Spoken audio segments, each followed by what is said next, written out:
What's up? I'm back. In this segment, I'm going to talk about the Kabbalah and tarot cards. Not normally things that are associated with healing, but it's very important because healing, especially if you come from the alchemical viewpoint, the alchemist viewpoint, has to take place in mind, body, and spirit. Spirit being energy, body being more diet, exercise, the physical body or physical activities, and mind being more obviously mental activities. And in the Matrix, one of the first things that happens to us is that we get mental blocks from living in the Matrix. And a lot of those blocks are a lot of times much harder to even heal or unblock than physical blocks. And you at times need help or you need tools to unblock those things. And when you unblock those mental blocks, you unlock the higher genius that exists within all humans. All humans have the potential to tap into greater knowledge or greater information than they've been presented.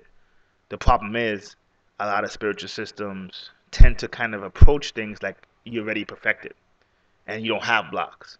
So when they give you information, they just give you information and they don't understand that if you don't really unlock those blocks, you're not going to really perceive the information the way you're not going to absorb the information the way it's supposed to. And what often happens is not only do you absorb the information, you end up sort of starting your own information or starting to interpret what you believe the information is. That's how most religions start. What the Kabbalah is I mean, people know it as more esoteric Judaism, and it is that for sure. It's Jewish. I mean, Jewish mysticism obviously is tied into the Kabbalah, but the Kabbalah in its most pure form is basically psychology.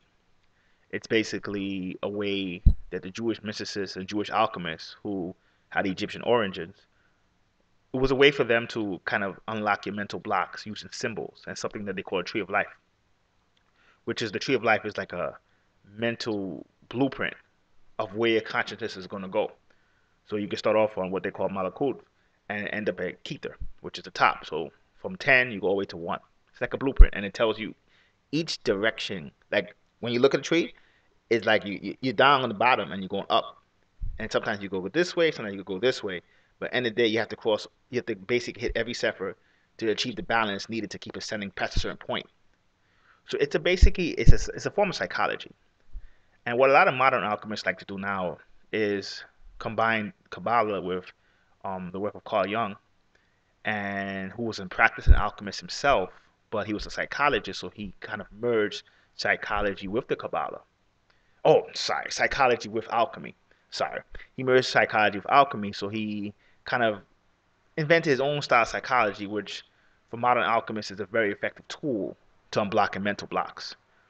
And a lot of people sometimes, they always say this all the time, where you see people eating right and stuff like that, eating better, and they're still not really flowing energetically, even mentally, the way they're supposed to. Even though their physical body may appear to be much healthier than it was when they were eating bad.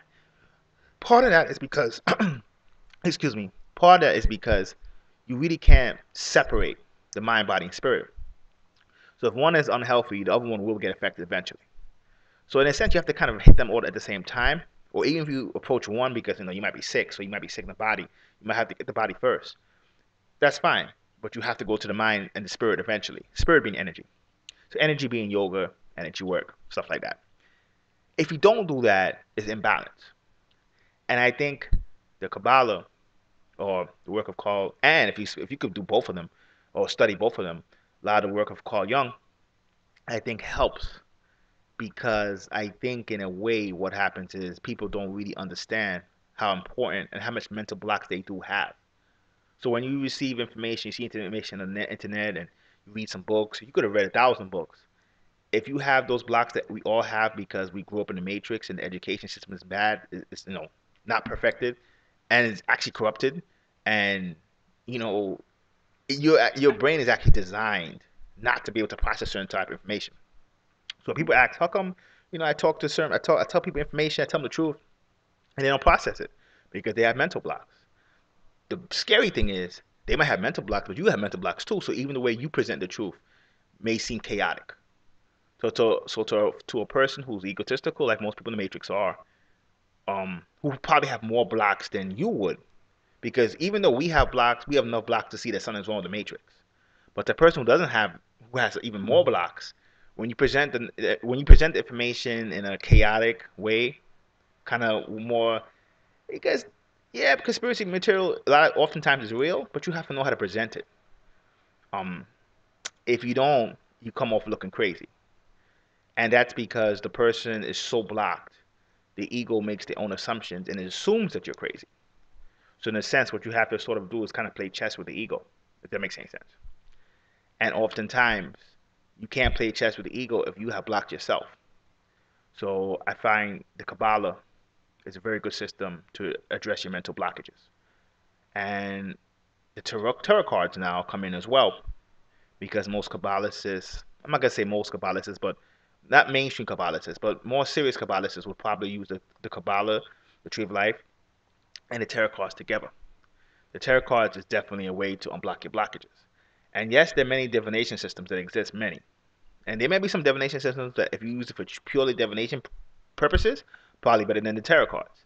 So the tarot cards is a divination system, but I think it's presented as that, but it has more uses than that.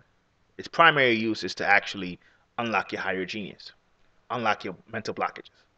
That's its primary use. It can be used for divination, and when you say it can be used for divination, it can be used to tell the future, but the only reason why we'll be able to tell the future is because being able to tell the future is one of the gifts that humans have if they unblock their mental blocks. So other divination systems just work with that, basically being a tool to communicate with different spirits or different types of beings, different type of intelligences, as well as tell the future. The tarot cards can do that, but one of the things it does besides that is unlock your higher genius or your mental blockages. And it's kind of like rewire your brain and make help it function the way it's supposed to. So from my experience, when you combine it to tarot, the work of Carl Jung, Kabbalah, you have the tools to really address your mental blockages and help your mind flow the way it's supposed to. Now, once you do that, obviously you should probably supposed to be doing energy work, yoga, Tibetan bowls, some martial arts, and that will address your energy problems. The physical body is obviously addressed by diet and things like that. And once you combine all those things, your body will be all three bodies, the mind, body, and spirit will function the way they're supposed to. And then they will kind of combine themselves to make something new. We're born with those three disconnected, and they continue to get more disconnected as time goes on. So I think mental health is extremely important. And this is the why you would see a lot of healers who could cure incurable diseases still can't cure mental illness because mental illness often is harder to cure than incurable diseases. So with mental illness, you have to have a different approach. You still have to, watch what you eat and get your diet up for sure.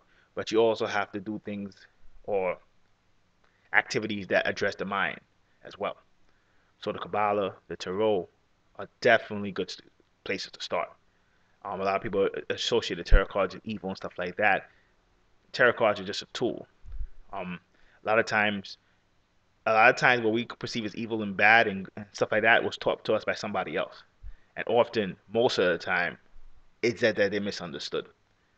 So saying the tarot cards are bad is like saying fire is bad. Fire is whatever you use it for. So tarot cards are no different. So I hope that helps. Until next time, peace.